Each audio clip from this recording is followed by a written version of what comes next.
Good morning, everybody. Welcome to Better Than Food Book Reviews. Go check this video out on Maven, this new platform that I've been shilling lately because they're amazing. It's going to have all sorts of extra stuff on there, articles, and mostly YouTube videos, I think, for this one. There's a lot of supplementary material that I think you will enjoy very much. So, go now. Because before you even watch this review, you should go and watch this little clip, if you haven't seen it already, of Bukowski talking about life. And reading a poem, of course. There's a clip from this 80s show called The Tube, which would have these live bands on there, and you'd see all the people jamming out to it and dancing, yada yada, where Tom Waits is performing 16 shells from a 30-06 from his amazing album Swordfish Trombones. And this is, this must be 85, 86, maybe 87. He's in his prime, right? He's like 30-something, mid-30s, and just hasn't been burnt out by the nicotine and the booze and the bad food yet, and is starting to kind of get, like the beginning phases of this weird caricature thing that he had going. And all of that caricature, by the way, was kind of just borrowed from Bukowski's writing. He's basically, the physical manifestation, the character manifestation of the Bukowskian character. That's basically Tom Waits. Both from LA, by the way, or at least lived for a good deal of their lives in Los Angeles or around there. It's great. I mean, it looks like he just drank a fifth of Old Crow and smoked a carton of Marlboro Reds and then was like doing breathing exercises in a coal mine or something, and then got on stage to perform this song, which is just like him just like banging shit around to keep the beat. And he's just on it. This is Tom Waits at his best. Anything after is fine, but anything, a lot of the stuff before was incredible, but this is kind of like just like the summit. This is like the peak of the best of Waits for me personally. But that voice, that performance is the closest equivalent of the physical manifestation of a Charles Bukowski character. So I just read all of Bukowski's prose in that voice, in that Tom Waits voice. Bukowski, Hank, Buke, for those of you who have not had the pleasure, is an American author. He spent a great deal of his life in Los Angeles. A knack for simple, decisive, crass and crude, but often violently humorous sentences. A contemporary of the Beats, but not a part of them. Through his own doing, he wanted to keep a good distance, and I respect that, definitely. The Beats are so varied on their own that, but I think Bukowski was older than all of them. I'm pretty sure. Maybe not, I don't know, except for Burroughs, of course. But, I don't know. Anyways, I don't consider him, I don't lump him in with the Beats. I think Bukowski is really just like a genre unto himself. It's definitely influenced by a lot of his contemporaries. Definitely influenced by a lot of people that I've already reviewed on this channel. Among them, the obvious ones, of course, would be Hemingway, just because of the style and the iceberg. Also Camus, who I just reviewed, Dostoevsky, Hampson, loved Knut Hampson, Kafka, and Ezra Pound, and of course, Mr. Henry Miller. Oh, and then of course his his hero and then eventually friend, John Fante, who also lived down here in Los Angeles. This city has plenty of good writers, historically speaking. Nowadays, I don't know. This is the Los Angeles Public Library downtown location, which was the sanctuary for Charles Bukowski in the 40s. So today, there's plenty of, and actually while I was going out this morning to take that footage of the Los Angeles Public Library, I spotted this guy, and I should have fucking said something, but I was half asleep. I spotted this guy at a crosswalk on Hill down there, and he was carrying a copy of Tales of Ordinary Madness. I always, like a fucking fly on shit, just stare at people's books that they're carrying, and I just like try and like see what the fuck are you reading, just in case, because you never know, because it might be something. That's a good indicator of a person or their personality. That's a great conversation starter. You're trying to meet the women's. So Post Office. This is my first time reading Post Office. Just finished with it. It's a good one. It's fun. Starts off, this is presented as a work of fiction and dedicated to nobody.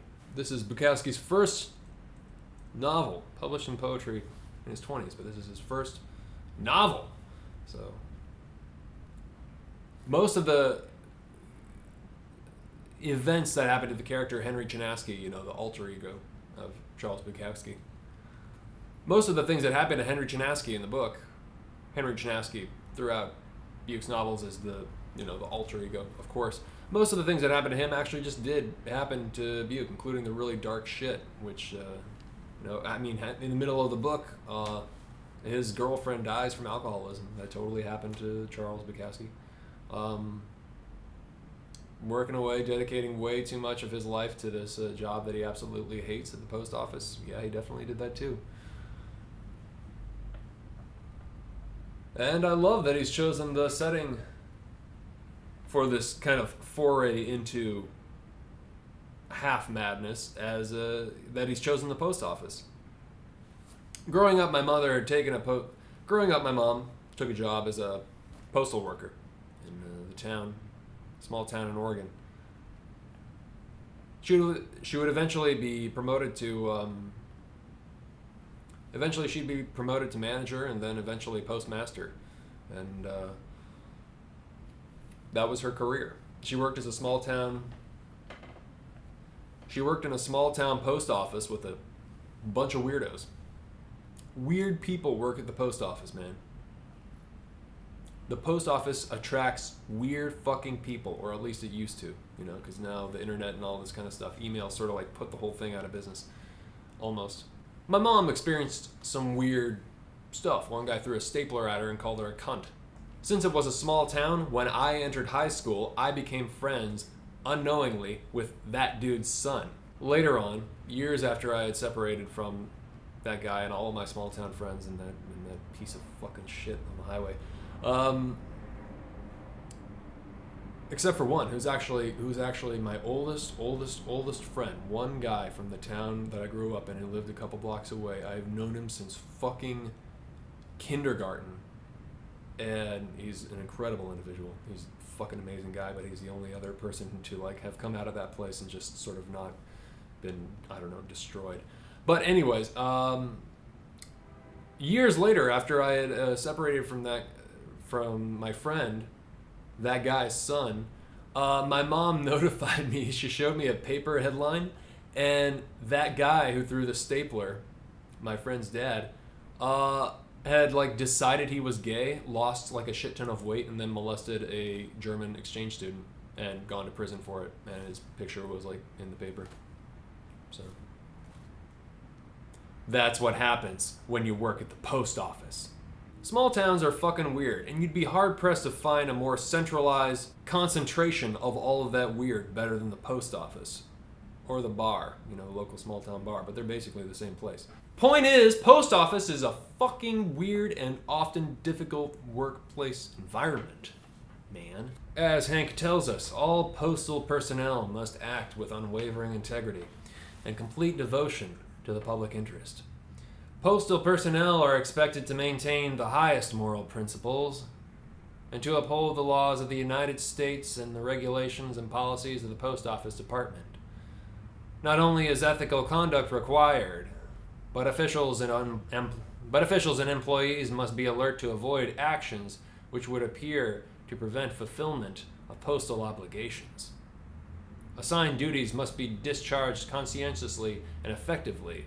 The post office has the unique privilege of having daily contact with the majority of the citizens of the nation, and is, in many instances, their most direct contact with the federal government. Thus, there is an especial opportunity and responsibility for each postal employee to act with honor and integrity worthy of the public trust, thereby reflecting credit and distinction of the postal service and on the entire federal government. And that just tells you everything you need to know. You already have an idea of what's to come. Man, it's a funny one. it's basically, him just at war with the job and the public. The people, and the dogs. Let me tell you about the dogs. It was one of those 100-degree days, and I was running along, sweating, sick, delirious, hungover. He's often hungover here. I stopped at a small apartment house with the box downstairs along the front pavement. I popped it open with my key. There wasn't a sound. Then I felt something jamming its way into my crotch. It moved way up there. I looked around and there was a German shepherd, full grown, with his nose halfway up my ass. With one snap of his jaws, he could rip off my balls. I decided that those people were not going to get their mail today, and maybe never get any mail again. Man, I mean, he worked that nose in there. Snuff, snuff, snuff. I put the mail back into the leather pouch, and then very slowly, I took a half step forward. The nose followed. I took another half step with the other foot. The nose followed. Then I took a slow, very slow, full step. Then another. Then stood still. The nose was out, and he just stood there looking at me. Maybe he'd never smelled anything like it, and I didn't quite know what to do.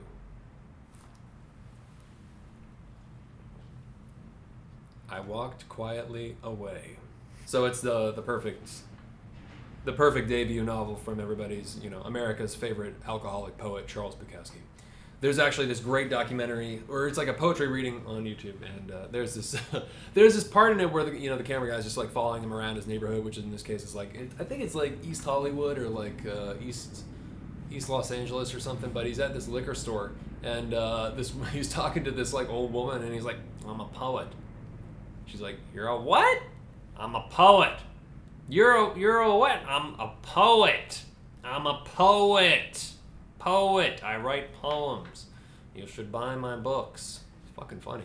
If you are easily pissed off, I urge you to read this at your earliest convenience. I think it'll be good for you. Highly recommended for millennial feminists. For extracurricular credit in the School of Nihilism, please go watch this on Maven. Again, go to this site. It's dope. And check out the doc here on YouTube called The Ordinary Madness of Charles Bukowski. Great way to spend an afternoon. And you'll get more insight even from this review. This is just kind of like a summary of all the points that are made in many of these documentaries. All this information is all out there. And it's interesting to listen to the man himself, because he's drunk in every single interview. He's not sober. There probably is not footage of him sober. But this doc is great. It begins in the best way imaginable, which is with a young Sean Penn recalling on the concrete ruins of what was once a house in Los Angeles the time in this very spot when Charles Bukowski danced with his mother, in her 60s at the time, and tried to take her clothes off on the dance floor in front of Sean's father, who was just sitting there laughing. Something I've said before, and we gotta understand about Charles' childhood, is that his parents were horrible. His dad beat the hell out of him.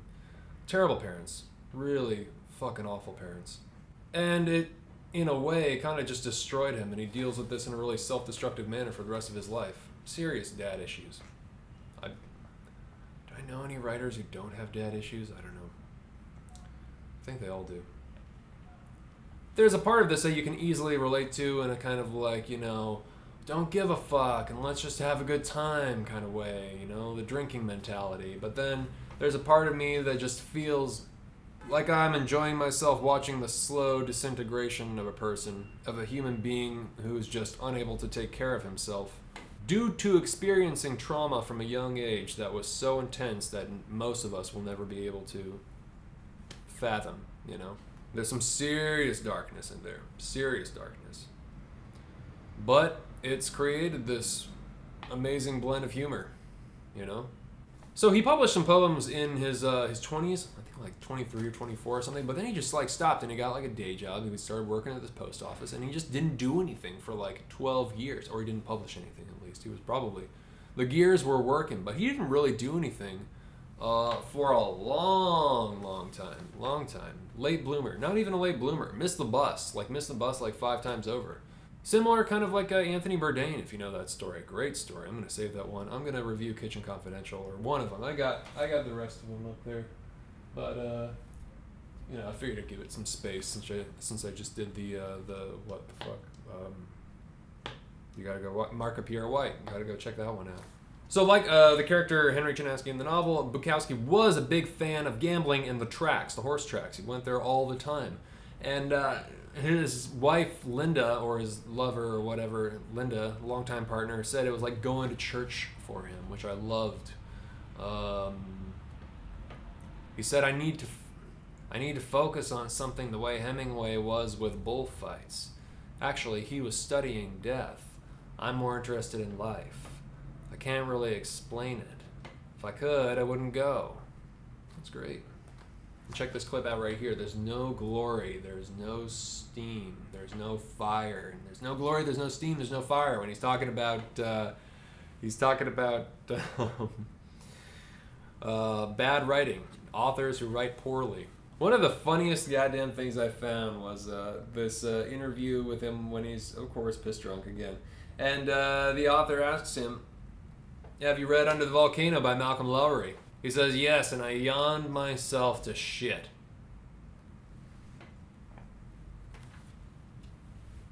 %99 of the shit that comes out of this dude's mouth I can't get behind, but I love listening to him. I disagree with almost every fucking thing he says, but I get it. I understand it. It's funny. You should make it a real point to read dissenting opinions, or opinions that conflict with your own, that are polar opposite. It's good. It's good for ya. One little piece of information I heard from an inside source. When Barbet Schroeder, this awesome guy, directed Barfly with Mickey Rourke and Faye Dunaway, the producers weren't going to give him the money, or somebody wasn't going to give him money, so he literally he barged into their office or something, and he had a saw, one of those little saws or something, and he threatened that he was going to cut his pinky off if they didn't greenlight it and pay for the damn thing. And they paid for it, and it was produced, obviously. The rest is history. But I love that story. It's merciless, or something like that, as my acquaintance stated. Anyways, the voices of people were the same no matter where you carried the mail. You heard the same things over and over again. So it's kind of it's almost like an episodic, screenplay format novella. It's maybe 200 pages. You could do it in a day, 2 days, or something like that. It's very, very easy read. And, it goes from zany adventure to zany adventure to zany adventure. But this is his first novel, so you got to give him a little bit of time. I don't think it's his best work by far, but, it's definitely worth your time just for kind of getting an introduction. It's funny, as we're going to find out right here. So the voices of people were the same no matter where you carried the mail. You heard the same things over and over again. You're late, aren't you? Where's the regular carrier? Hello, Uncle Sam. Mailman, this doesn't go here. The streets were full of insane and dull people. Most of them lived in nice houses and didn't seem to work, and you wondered how they did it. There was one guy who wouldn't let you put the mail in his box. He'd stand in the driveway and watch you coming for 2 or 3 blocks, and he'd stand there and hold his hand out. I asked some of the others who had carried this route, what's wrong with that guy who stands there and holds his hand out? What guy who stands there and holds his hand out, they asked. They all had the same voice too. One day when I had the route, the man who holds his hand out was a half a block up the street. He was talking to a neighbor, looked back at me more than a block away, and knew he had time to walk back and meet me. When he turned his back to me, I began running. I don't believe I ever delivered mail that fast. All stride and motion, never stopping or pausing. I was gonna kill him. I had the letter half in the slot of his box when he turned and saw me. Oh, no, don't put it in the box! He ran down the street toward me. All I saw was the blur of his feet. He must have run 100 yards in 9.2. I put the letter in his hand. I watched him open it, walk across the porch, open the door, and go to his house. What it meant, somebody else will have to tell me. You get the stink of L.A. in your bones, he says. So, again, I've talked about this a little bit recently. I think it's very dangerous to romanticize a self-destructive alcoholic lifestyle, most definitely, especially when you're trying to write. Don't be like Hemingway, don't be like Rimbaud, don't be like Bukowski, because you're destined to become fat, stupid, and mediocre. Ultimately, I do think he was a weak man. I do think Bukowski was a weak man.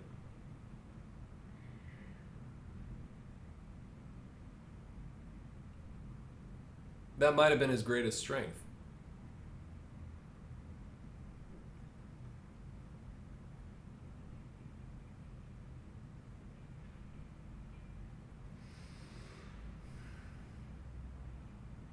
In a lot of ways, a man who publicized his own destruction and shortcomings as a tool for coping with and processing his own destruction.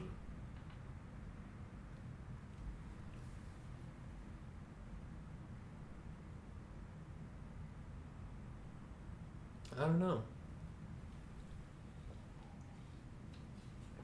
That's an interesting one. That's an interesting one. Maybe it's just that you write, I don't know, you either write well or you don't. No matter what you write about. No matter what you think about anything. It's either good or it doesn't. It's either working or it's not.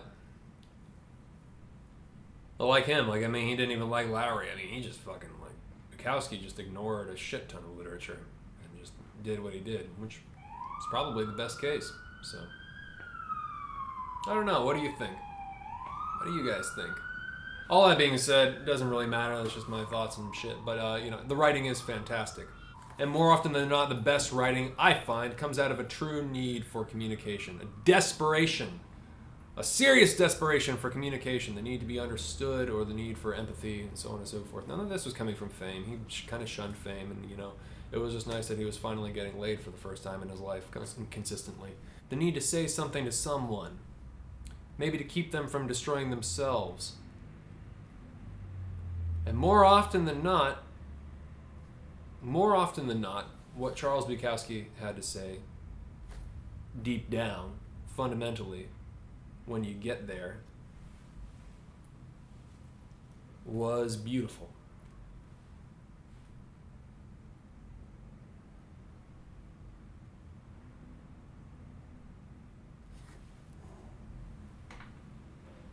How poetic. I'm a poet! That's all I got for you today. You guys doing good? Everybody doing good out there?